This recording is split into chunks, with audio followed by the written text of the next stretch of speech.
Այն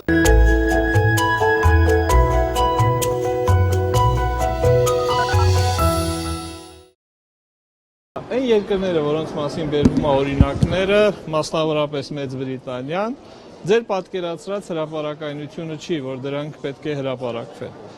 Ուղղակի դες պիտի ասեմ, հետևյալն է, որ ստորագրված ցուցակները կարող են մատչելի լինել այն մարդկանց, որոնք հիմնավորում են, որ իրենք ունեն դրա նկատմամբ շահագրգռվածություն եւ առանց դրանցից լուսապատճեններ անելու կարող են ծանոթանալ եւ դրանցից անել քաղվածներ։ Մոտավորապես նմանատիպ կառուցակարգ գոյություն ունի նաեւ մեր օրենսդրության մեջ, երբ որ վերահաշվարկի ընթացքում վստահված անձիկ տեխնատուները կարող են այդ կարգով ծանոթանալ այդ ցուցակներին։ Խնդրի լուծումը ես այլ տեղ եմ տեսնում, ընդհանրապես, ինչպես անել, որ ընդհանրապես բացառվեն այդ հնարավորությունները, որովհետև երբ որ նայում ես հիմնավորումները, թե ինչով է պայմանավորված, որ այդ երկրները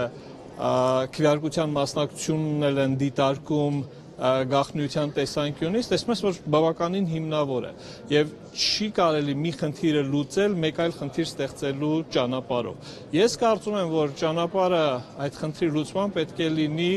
անկախ այն հանգամանքից էլեկտրոնային համակարգը կտեղադրվի բոլոր 3 փուլերում թե ոչ, ընտրողների իդենտիֆիկացիան այնուամենայնիվ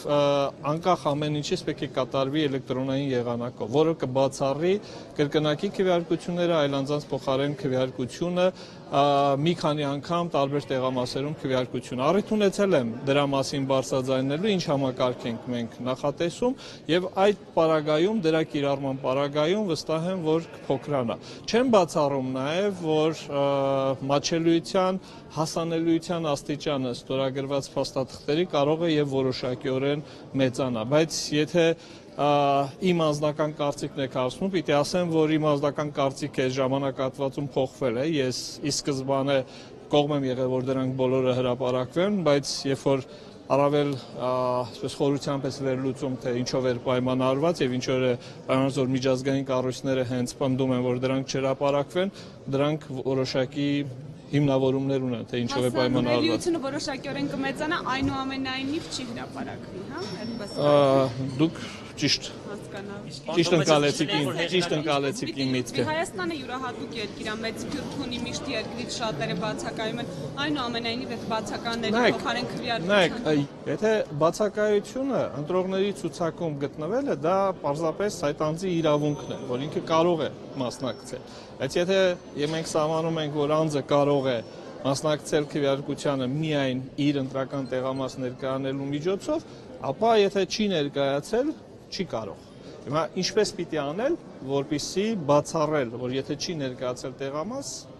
բայց իր փոխարեն քվեարկացնի։ Այսինքն այստեղ դուք պետք է փնտրեք, ոչ թե որ ինքը ցուցակում ընդհանրապես կա։ Ցուցակում լինելը իր սահմանադրական իրավունքն է։ Ցուցակում ինքը չի կարող չլինել, որտեղ սահմանադրությունը ասում է, որ 18 տարի լրացած Հայաստանի Հանրապետության քաղաքացիները ունեն ընտրելու իրավունք։ Ընտրելու իրավունքը արձանագրվում է ընտրողների ցուցակում իր անուն-ազգանունը լինելու միջոցով։ Այսինքն սա իրավունք է, սա հնարավոր վարքագծի կանոն է։ Դու կարող ես օգտվել այդ վարքագծի կանոնից, կարող ես գնալ քվեարկության, կարող ես չգնալ։ Այլ բան է, որ եթե չես ներկայացել, քո փոխարեն քվեարկում է, թե չէ։ Սրա մասին է խոսքը, որ պետք է բոլոր այն շահագրգիռ անձիկ, կազմակերպությունները, որոնց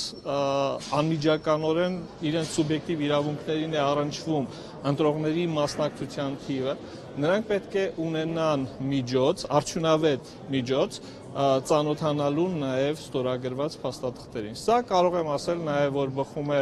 սահմանադրական փոփոխություններում ամրագրված այն նորմից, որ օրենսդրությամբ պետք է ամրագրվեն իրավունքների կիրառման, իրականացման արդյունավետ կառուցակարգեր։ Այսինքն այդ կառուցակարգերը պետք է լինեն արդյունավետ, որպեսզի հնարավորություն լինի, եթե անգամ նման խախտում արվել է, այնուամենայնիվ դրանք պարզվեն։ Հեղինակավոր մասնագետ է գալիս, որպեսզի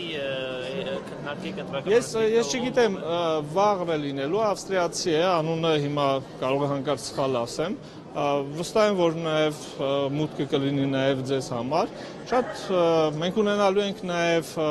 մասնագետներ հաջորդ շաբաթվա սկզբին արդեն նաև տեխնիկական մասնագետներ, որոնց հետ պետք է այս ամբողջը քննարկվի։ Ուսամ, որ գիտեք, մի փուլում այդ ամբողջը կդառնա ձեր սեփականությունը, կխնդրեմ, ես